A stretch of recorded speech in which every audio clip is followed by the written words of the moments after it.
வழக்கறிஞர்கள் சமூக நீதி பேரவையினுடைய தலைவர், இந்த நூலாசிரியர் பாலுவை மனதார வாயார சிலர் வாழ்த்திய உங்களுக்கு, உங்கள் அனைவருக்கும் என்னுடைய வணக்கத்தை தெரிவித்துக் கொள்கின்றேன். பாலு எழுதிய இந்த நூல் ஒவ்வொரு வன்னிய இளைஞர்களும் படிக்க வேண்டும், அவர்கள் கைக்கு செல்ல வேண்டும். பாலுவை இந்த நேரத்தில் கேட்டுக்கிறது, ஒரு 10,000 நூலை என்கிட்ட கொடுங்க,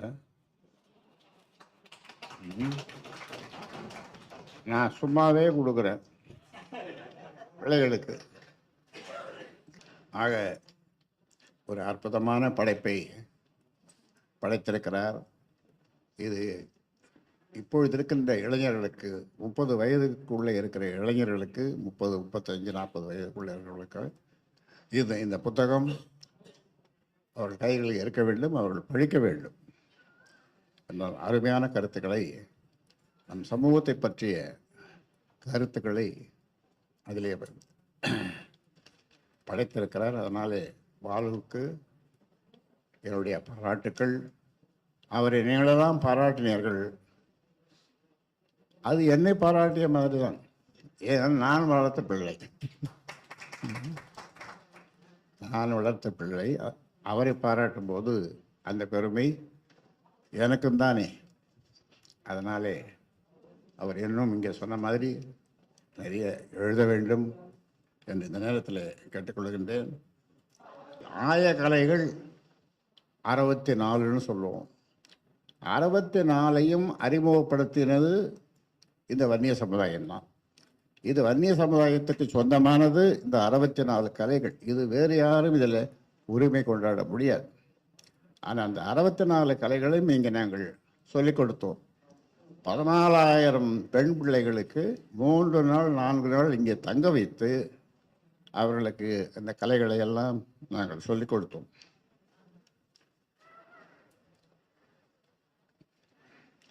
பாரத கூத்து அதை பற்றியெல்லாம் எல்லாம் நம்ம இதுதான்.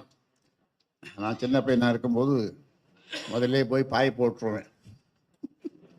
சின்ன பையனாக இருக்கும்போது எங்கள் ஊரில் முதல்ல போய் பாய் போட்டுவிடுவேன். விடிய வெளியே கூத்து பார்ப்போம், பாரத கூத்து.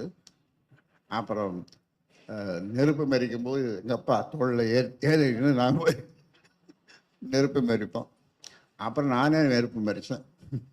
ஆக இதெல்லாம் நம்முடைய சமூகத்தின் அடையாளங்கள். அதே புராணம் அதை ஒரு ஊராக இப்போ நடத்துனாங்க. இப்போ நடத்துகிறவங்களும் இருக்கிறாங்க.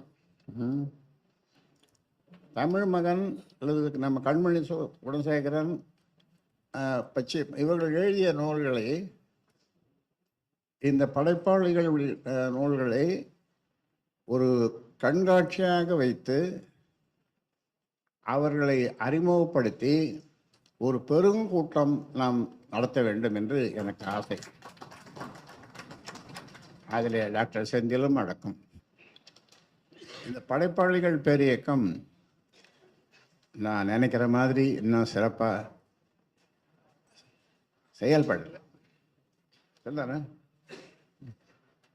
அதனால் ஒரு பெருங்கூட்டமாக இருக்கணும். நான் நினச்சது, ஊரில் இருக்கிற இளைஞர்கள் அவர்களெல்லாம் படைப்பாளிகள் தான். அவன் என்ன வேணாலும் பேசுவான், என்ன வேணாலும் பாடுறான். அது சினிமா பாட்டு இல்லை. சினிமா பாட்டு இல்லாமல் அவனே கட்டி பாடுறான். அதனால் அவர்களெல்லாம் சேர்த்து நம்ம இந்த படைப்பாளிகள் பேரியக்கத்தை இன்னும் பெரிய அளவில், இப்போ கொரோனா நம்ம இடையில் அது ஒரு காரணம் சொன்னோம், போயிடுது கொரோனா. இருந்து தான் போகுது. இப்போ நம்ம அதுவும் கூட வாழ பழகிட்டோம். அதனால் இனி நம்ம பயப்பட வேண்டியதில்லை. நம்ம பார்த்து கொரோனா பயப்படுது இப்போ. அதனால் நீங்கள் நடத்துங்க, மாவட்டந்தோறும் நடத்துங்க. நான் தான் ஏற்கனவே சொல்லியிருக்கிறேன், நான் உதவி செய்கிறேன். நான் உதவி செய்கிறேன். 84 வயசு. ஆனால் எனக்கு 84 வயசு ஒன்றும் பெரிய வயசாக தெரியல. இப்போ இந்த 84 வயசில் நான் ஒன்றும் பண்ண போகிறேன். இப்போ எங்கேயும் தமிழ் இல்லை. எங்கேயாவது தமிழ் இருக்குதுன்னு சொன்னாங்கன்னா அவங்களுக்கு என்னால் முடிஞ்ச அளவுக்கு நான் உதவி செய்வேன். ஆனால் எங்கும் தமிழ் இல்லை. அதனால் நான் தமிழை தேடி நான் சென்னையிலிருந்து புறப்பட்டு தஞ்சைக்கு போய் அங்கிருந்து தமிழ் வளர்த்த மதுரையில் சங்கம் வளர்த்த மதுரைக்கு வரைக்கும் போகிறேன். தமிழை தேடி போகிறேன். இந்த பொங்கலுக்கு பிறகு தமிழை தேடி என்ற நூலை வெளியிட்டு 102 பேர் சாகும் வரை உண்ணாவிரதம் இருந்தார். நாங்கள் உயிரை தருகிறோம், நீங்கள் தமிழைத்தா. அதானே அவங்களுடைய கோஷம், அதானே? ஆமாம், நாங்கள் உயிரை தருகிறோம், தமிழைத்தா என்றார்கள். இப்போ பார்த்தீங்கன்னா சுத்தமாக தமிழ் அழிஞ்சு போச்சு. தமிழ் எங்கும் இல்லை. அதனால தான் நான் அதை தேடினும் போகிறேன். தமிழை தேடி போகிறேன். சென்னையிலேருந்து புறப்பட்டு மதுரை வரைக்கும் போகிறேன். நீங்கள் வாழ்த்து சொல்லி எனக்கு அனுப்புங்க. அந்த புத்தகம் ஒன்று வெளியிட போகிறோம். தேடி என்ன பொங்கலுக்கு பிறகு தான் தமிழை தேடி என்ற அந்த புத்தகம் வெளியிட போகிறோம். அதனால் இது ஒரு நல்ல செய்தி. இது எனக்கு தினம் ஒரு குறைந்தது ஒரு 10 பேர் பிறந்தநாள் வாழ்த்துக்கள், அவங்களுக்கு நான் பிறந்தநாள் வாழ்த்துக்கள் சொல்கிறேன். ஒரு செடி நட்டால் அந்த படம் அனுப்பிச்சாக நான் பிறந்தநாள் வாழ்த்துக்கள் அவங்களோட பேசுவேன். நிறைய பேர் என்ன பண்ணுறான், ஓகே ஓகேங்கலாம். எனக்கு அது அர்த்தம் புரிய மாட்டேன்னுது. அப்புறம் இன்னொரு வார்த்தை, தேங்க்யூ சார், தேங்க்யூ ஐயா, தேங்க்யூ பா, எனக்கு தேங்க்யூன்னா தெரியாதுப்பா. அப்போதான் அவனுக்கு புரியுது நன்றின்றான். அதை முதல்ல சொல்லத்தானப்பா அப்படின்றான். அதனால் சொல்லுங்க ஐயா அப்படின்றான். எடுத்ததும் சொல்லுங்க, வணக்கம் கூட சொல்ல தெரியல அவனுக்கு. அப்புறம் அவன் அதை நான் ஒரு கிளாஸ் எடுக்கக்கூடியது. வணக்கம் சொல்லுப்பா, யார் பேசினாலும் வணக்கம்னு சொல்லு, அப்புறம் நீ பேசணும். சரிங்க ஐயா. அப்புறம் ஆக இப்படி நம்ம பிள்ளைகள் இருக்காங்க. ஆனாலும் நான் கடைசியில் முடிக்கும்போது நோய் நொடி இல்லாமல் 100 ஆண்டு வாழ்க அப்படின்னு முடிப்பேன். நலமோடு மகிழோடு புகழோடு வளமோடு தான் துட்டு, வளமோடு பல்லாண்டு காலம் 100 ஆண்டு காலம் நோய் நொடி இல்லாமல் வாழ்க்கைன்னு எல்லாரும் தினம் வாழ்த்துறேன். ஆனால் செடி வைக்கணும். செடி வச்சுட்டு படம் அனுப்பிச்சாக்கா நான் வாழ்த்துறேன். இது எனக்கு ஒரு மகிழ்ச்சியாக இருக்குது. அந்த நேரத்தில் எனக்கு ஏற்படுகிற மகிழ்ச்சி, ஒரு செடியை வைக்கிறான், அவனுக்கு நான் வாழ்த்து சொல்கிறேன், அவருடைய குழந்தைகளுக்கு வாழ்த்து சொல்கிறேன். அது பெண் குழந்தையாக இருந்தால் பெண் தெய்வம்னு சொல்கிறேன். 3 தடவை சொல்லு, 3 தடவை சொல்லு இன்னும். பெண் தெய்வம் பெண் தெய்வம் பெண் தெய்வம்னு 3 தடவை சொல்லுவோம். அப்போ தான் விடுவேன் அவனை. உனக்கு எத்தனை ஒரு பொண்ணு ஒரு பையன், பெண்ணுன்னு சொல்லாத பெண் தெய்வம்னு சொல்லு அப்படின்னு. ஆக இப்படி போயிட்டுருக்கு. ஆக நான் தமிழ் தேடி போகிறேன்.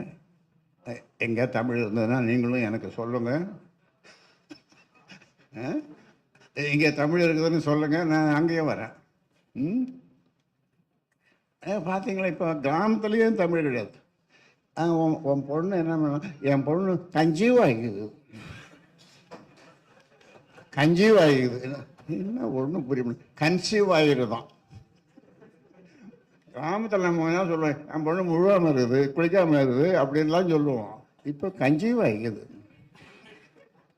ஆமாம். அதுக்கு முன்னாடி என் மருமகனுக்கு ஆட்டுக்கறி போட்டோம், கோழிக்கறி இன்னைக்கு அப்படின்னு. இன்றைக்கெல்லாம் மட்டன் சிக்கன்.